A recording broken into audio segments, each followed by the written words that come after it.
Здравейте на всички и добре дошли в този туториал, в който ще ви покажа как да си свалите мод пакет на вашия Minecraft сервер. Това, което трябва да направим е първо да си спреме сервера, да е на офлайн, отиваме на Mod Pack Manager, избираме си някой мод пак, в случая аз ще избера един изключително прост мод пак, в случая това ще е Vanilla Perfect, избирам го.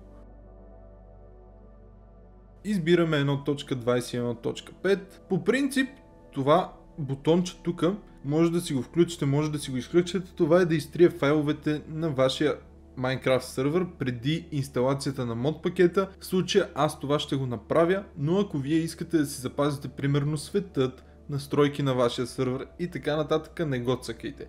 Аз сега ще го инсталирам и сега просто чакаме. От време на време просто трябва да рефрешнете страницата и виждаме, че всичко ни е готово, като сега може да стартираме нашия сервер.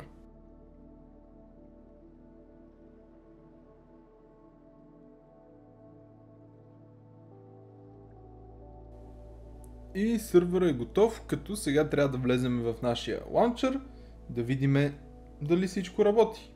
Тук ще се включа малко странично.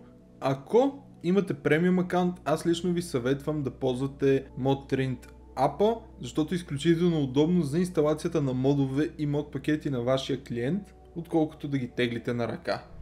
Така, вече сме в играта, като сега просто си добавяме нашия сервер и виждаме, че абсолютно всичко си работи.